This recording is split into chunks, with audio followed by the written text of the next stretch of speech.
At no point during this presentation did the modeler being featured or the person helping record the video claim to be working for Paramount Pictures, Fox Studios, or any private independent studio. We're all just modelers enjoying the hobby, sharing what we've created and nothing more. If something is too hard to watch, too hard to see, or not what you expected, you can either find something else, squint, lower your expectations, or go pound sand. With all that said, you've been warned. The footage that you're about to see has creative content, inspirational visuals, and if you're lucky, you'll find a tip that is useful to you.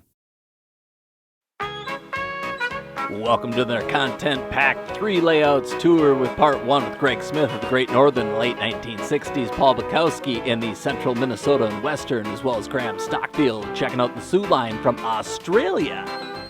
Enjoy part 2 of 3. For 3 layout tour. For 3 layout tour. Get this started. Thanks for coming to the Central Minnesota and Western. My name is Paul Butkowski, and behind the camera is my lovely daughter Brooke, just home from college. Say hi, Brooke. Hi. Just want to give a shout out to William and Tom for hosting tonight. This is a great opportunity. It's a pretty neat deal. I enjoy watching these every Friday night. Not everybody's got a GP15 on the outside of their train room, but that was kind of a project we did first before we even started the layout, so we can come on in and we'll show you what we got going.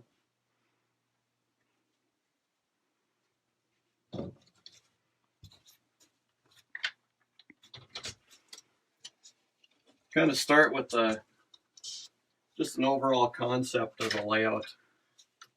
I wanted to do a proto-freelance layout, but I wanted to do it right. I just didn't want to just make some spaghetti bowl and just nothing that wasn't realistic. So what my cousin Corey and I came up with was a concept similar to the Wisconsin Central, but this was the Burlington Northern selling all of its lines in central Minnesota. So the railroad has 3 divisions. We have the Eastern Division from St. Cloud to Moorhead. That's what my layout is. We've got the Eastern Division, or mine's the Western Division. My cousin Corey's is the Eastern Division, and nobody's modeling the Southern Division just yet. On the modeled portion is from St. Cloud to Fergus Falls. The operational hub is in Alexandria on my layout.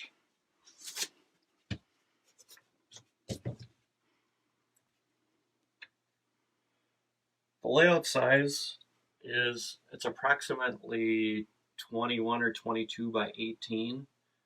And as you can see, it's triple decked. I wanted to get as much running and as much trackage in here as I could because I knew this was a lifetime layout. It would be pretty hard to explain to the better half why I wanted to tear it out and start over. So I knew it would be a lifetime project.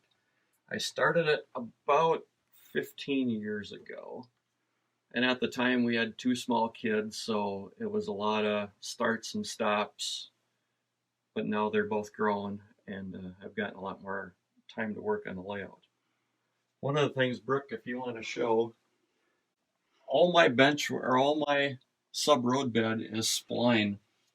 And I used 3/8 inch plywood and cut it into 3/4 inch strips and glued them together. I believe there's 4 of them for most of the layout, and I have never once had any issues with expansion or contraction. It is solid as a rock. It's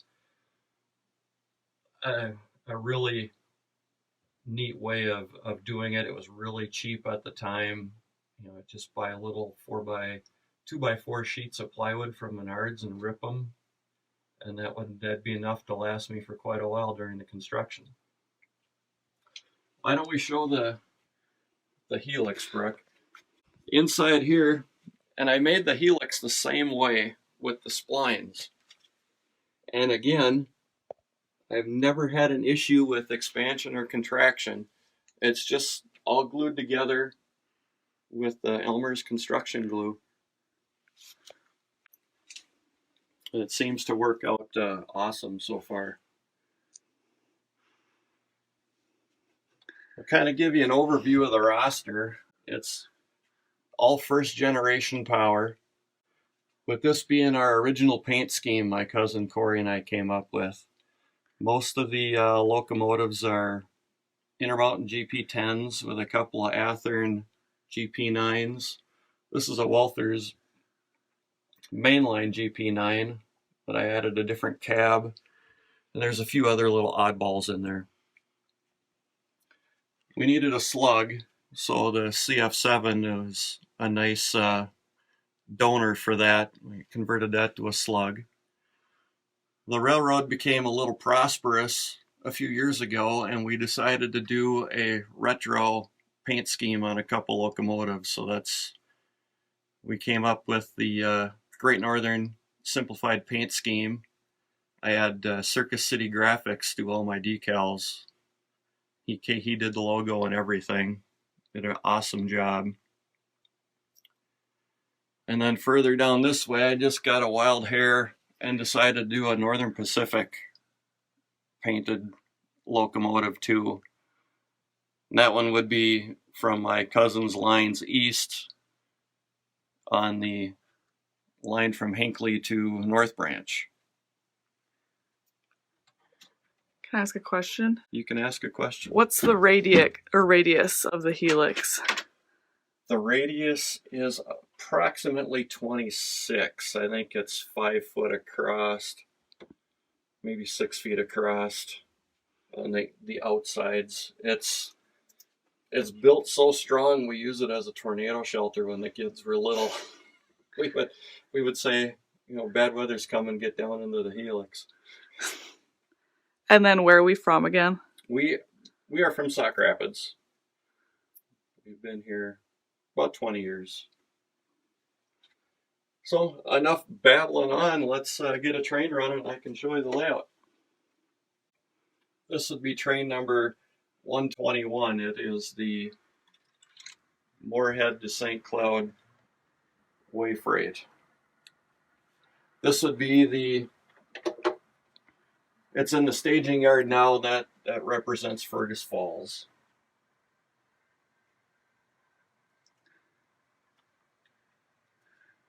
So far we try to operate about once a month. I get my cousin Corey and then my uncle Brian. I think everybody knows who Brian is from the train shows. He's an engineer for Northern Lines. So he comes over and we try to follow him up as much as we can. So I came up with the concept for the triple deck layout. Early on, I'm a truck driver for a division of Federal Express called FedEx Freight, and years ago we didn't have radios in our trucks. So you got a lot of time to think during the day, and I thought this would be a neat way of cramming as much as I could into the layout room. The shelves are really narrow. The widest part of the layout is only a foot deep. Most are anywhere from 8 to 6 inches. That way I avoid making a lot of scenery. We want to just follow the layout coming around. We're coming into Dalton. The first industry is an ethanol plant, and I tried to make industries on the layout that are prototypical for the area. So this ethanol plant is actually a loose representation of the one in Granite Falls. I used to go there for work quite often. I think it's expanded quite a bit since then, but just the way the silos are and the unloading pipeline is reminiscent of that original Granite Falls plant.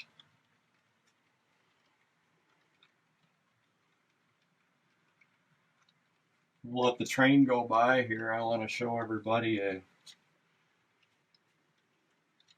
Athearn Blue Box locomotive that I super detailed.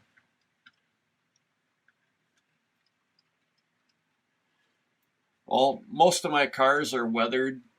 I'm gradually weathering the whole fleet. I really enjoy the weathering process. All the graffiti are decals. I don't want to take the time to hand draw them. I'm not that good at it yet, so it's just easier with a decal. And I think you can fade the decals down to where they look pretty good. But this is the engine brick I want to show. It's just an Athearn blue box, SW 1500. I added all kinds of extra detail parts. It's one of my favorite builds. I think it's turned out really sharp. So we'll head back down this way. Now we're coming into the town of Evansville. We just have a warehouse, a grain elevator. This grain elevator is similar to one in Lake Lillian, Minnesota, and then just a generic warehouse. I'm in the process. There's a lot of marks on the fascia. I had boxes for car, cart, and waybills. I've since switched over to JMRI, which I like a lot better. My operators like it better. So we're gradually going to get all those cleaned up and make them look pretty again. As the train rounds the corner over here, we're going to come into Brandon.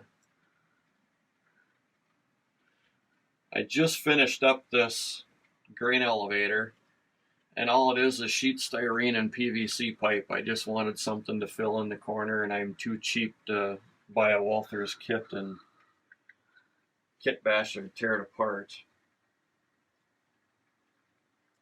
What are the heights of each level? Good question. They vary on each side because I use it different sides to raise elevation. So here it's probably about 60 inches, or on the other side it's about 66. It's almost too high, but I wanted to cram as much in as I possibly could. The next industry we're going by is called Barrier Products. It's actually in Watkins, Minnesota on the CP rail, but I moved it to Brandon. And one of the problems I came into when it was to get between decks is I thought I could make the transition without a helix on the outside, and I was wrong. So I do have an external helix. So the train will take 2 spins around to get now down to the second deck. So we will have a freight train in each direction, a grain train in each direction, a coal train, and believe it or not, an intermodal train. As for work, I drive up and down I-94 to Alexandria and Sauk Center a lot, and there's just nothing but overseas containers on trucks. Why can't my little railroad share in part of that? So that's why we have an intermodal train. And the coal train is for the power plant in Fergus Falls. They're actually going to get coal from St. Paul off the river. So as the train disappears, it's going to come out on the second deck, in the second turn here.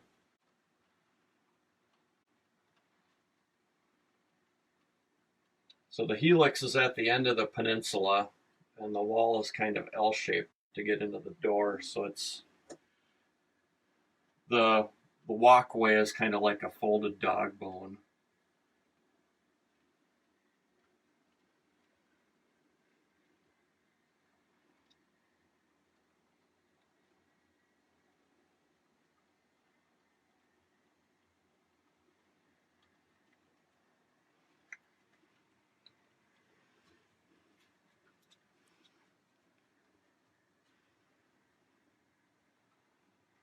We'll speed it up just a notch or two here. I'm using a Digitrax system. It's the first system I bought. I've had it for 20 years.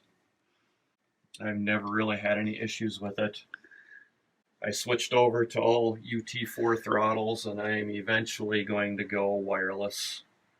The cords kind of get in the way when we're operating. So now we're entering Garfield. There's no rail-served industry here in Garfield. It's just a town to run through.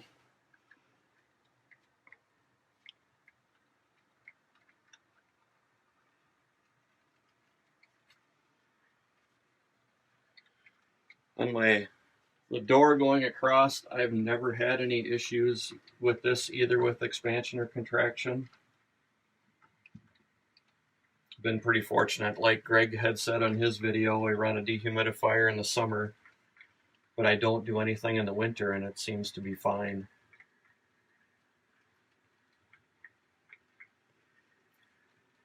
My kind of personal view on scenery is, as of right now, I just wanted to get everything looking green, get away from the plywood and Pacific.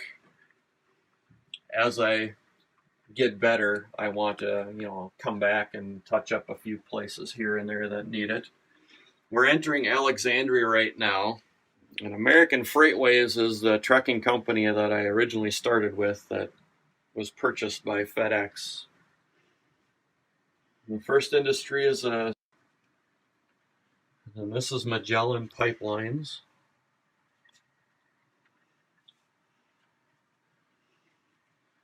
As we come into the west side of town, we've got West Central Steel, which is actually in Wilmer, but I moved them to Alexandria. And we've got a team track with this neat little building.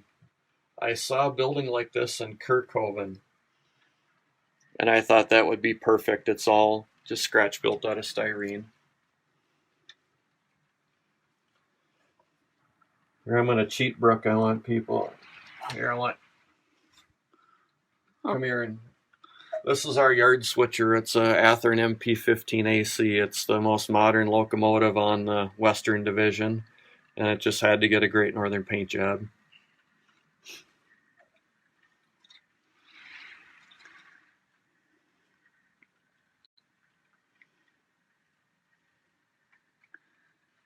As we come through the east side of Alec, we're going to cross under the Canadian Pacific.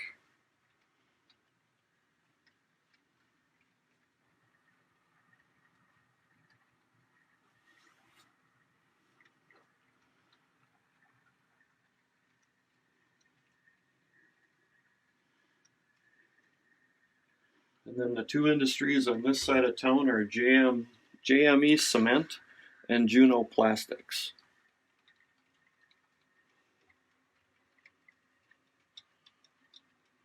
Any other questions from? How many passing sidings? The only passing siding is in the Alexandria yard. So it does create a challenge when it comes to operating, but in the big picture, I'm only modeling about a 75-mile stretch, so we can time the trains so that they meet in Alexandria. And then we had a question again about how many operators. Right now, maximum would be about 3. The aisles are pretty narrow, so you have to know each other pretty good, I think. Because if you're a little bigger, it'll be rubbing to get by.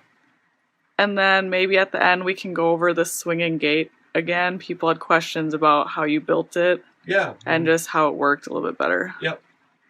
So now the train is coming into the west side of Sauk Center.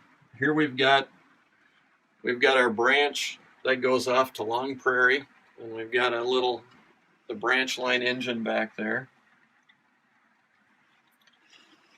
And we've got a fertilizer dealer the building is all scratch built, and this is a Walther's tower. And then this is just going to be an animal feed. This tower is all scratch built, and then these are kits, but I can't remember who made those. This little siding is the interchange track for the Long Prairie branch. Then we've got a scrapyard.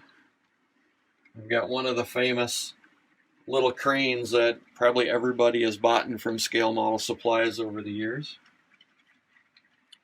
Someone had a question, was that a MP15 AC B unit back there? Yes. Here, Brooke, we can show that. I got into a kick of just making some B units. So I built this one, and I built a slug one that my cousin currently is operating. Another question quick. When were the tracks through Brandon and Evansville ripped out? And do the tracks still go through Sauk Center? No, everything is all gone. The Otter Tail Valley ripped everything out, I believe, in the 90s, early 90s. So from Fergus Falls to Avon is all gone.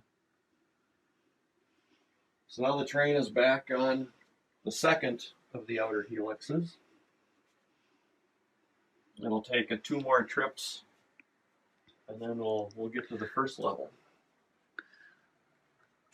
What would you say the size of this room is? It is approximately 22 by 11 or 12, probably 12.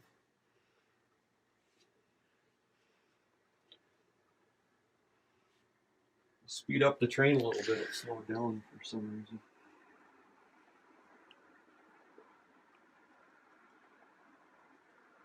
So operating on at a nice train speed, it takes approximately 20 minutes to get all the way around.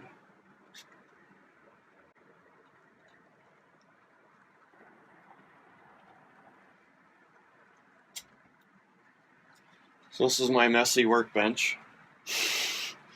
I've got one more Intermountain GP10 that's soon to join the Central Minnesota and Western Fleet.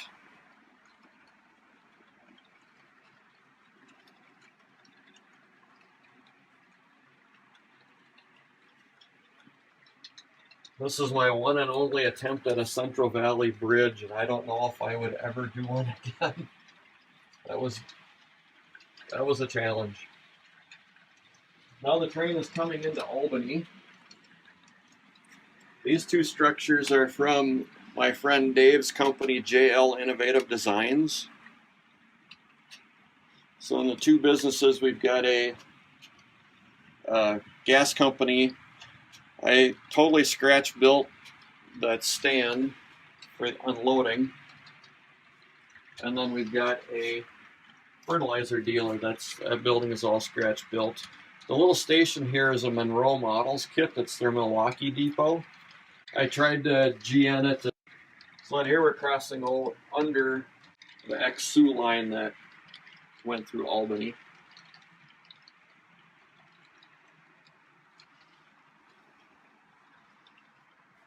The layout lights, it does get a little dark on this first level. Be one of my many projects to come in the future. This bridge, if we could look at that brick, is one. There's still a few bridges like this along I-94. I wanted to try to capture one of those the best I could. So we're coming into Avon. We've got Avon lumber and just some city buildings. Most of them are scratch built. Anybody knows anything about St. Cloud? This is a kind of a replica of the Flatiron. That's by the St. Cloud rail yard. And this is a little barber shop that's on the east side of St. Cloud. This little industry here is the coal unloader for St. John's University. They used to get coal for their coal-fired power plant. So now as the train's coming around, this is the lower staging yard that represents St. Cloud.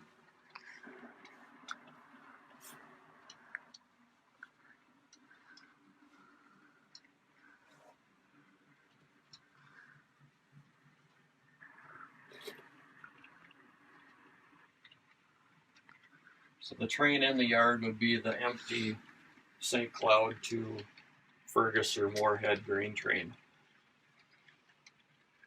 The yard tracks are a little too short, so we have to double the train. So now it's entering the helix to go back up to the top. Are there any other questions? We'll get to the swinging gate here. Did you build this all yourself, or did you have any help? This is my uncle and cousin helped with some of the bench work, but otherwise it's just a complete solo project. been a lone wolf for a long time. I'm just going to stop the train here. And do you use any sound, or is this all natural? I do not use sound. I'm deathly afraid of the sound decoders. I think in my room, with it being so small, it would echo too much. But this is my swinging gate. It's just pieces of plywood with 1-bys and just some hinges. And it just fits tight and I can lock it in. I've never had any issues with it. You know, even sometimes the tracks aren't exactly level, but it all seems to run good. I've been pretty fortunate, I think.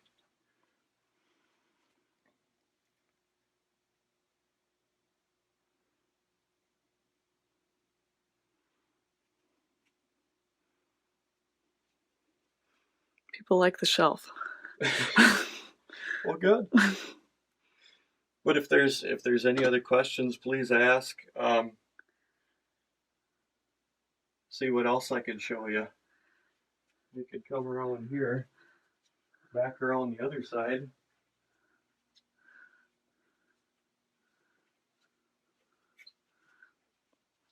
What were the issues you had with the Central Valley Bridge? Someone's thinking of building one. When I did it, I wasn't an experienced enough modeler, and there's a lot of pieces and a lot of cutting. I didn't do some of the cutting right.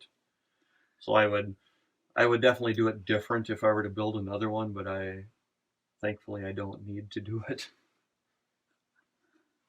How many cars do you have in the layout? I have about 150. I've got 120 of them in the JMRI system now, with some I haven't added yet. And I can talk about that too. I'm really liking the JMRI for the operations. I'm having some issues with the car routing, but I'm smart enough to realize it's something I'm not telling the computer to do yet. So as I get more experienced, I'm going through and customizing routes. With the Digitrax, I don't know if anybody else has ever had this issue, but for some reason, I have to have a Digitrax decoder in my unit or in the locomotive, or it just doesn't run right. So even the Intermountain engines, I had to switch over to Digitrax decoders. It's probably something I'm doing, but I'm not an electronics guy. Just easier for me to put the Digitrax in. But this is where I store cars in between operating sessions. So there's cars for the next train that's going to go out. I have some more quick questions here. Okay. What would you say the aisle width is? Right here it's about 2 feet. And this is the choking point for the operations. This is where it would be challenging to get by each other. So we have to usually wait on the corners for a guy to come through with his train. Another question, does opening the bridge cut the power? No, it doesn't. So whenever I do have a train running, I do make sure the bridge is closed. And everybody who comes in, you know, family members, they know if it's closed to leave it closed. They won't open it. How many cars fit in your Alex yard and how many tracks are there? There's 2 tracks in the Alex yard. This one's the passing track in the main line. So there's about 20. Okay. Which there's too many cars in here right now, but that's what JMRI wrote. So hopefully the next couple of operating sessions, as I do that, it will clear some of the traffic out of there. Oh, this is funny. Did you used to run a FedEx route that included Menards and Wilmer? Yes, I did. Said Jeremy. Yep. I hope to be back there someday. I took a 410 shift, so I get Mondays off now. Monday gets to be Paul's playing train day. Okay. I think that's about all the questions. Okay. We'll see what time we're looking at here on the old computer. Right at about 9:14. Oh, one last question. Are you using JMRI to print switch lists? Yes, I am. And it works out really awesome for my operators. They did not like holding all the car cards in their hands, and I couldn't come up with a way to make a bundle of cards, not so clumsy. So the JMRI sheet we just put on the clipboard, and it works out really good. So, well, that should be about time. I want to again thank William and Tom for doing this tonight. Thank everyone for watching, and welcome to the Central Minnesota and Western. I want to extend a huge thanks to Paul for taking the time to show us his railroad, as well as his daughter Brooke for helping out with the camera work. If you didn't see part 1 with Greg Smith, be sure and check it out, as well as Graham Stockfield in part 3. Be sure and subscribe to this channel if you're looking for future content that's entertaining. For 3 layout tour.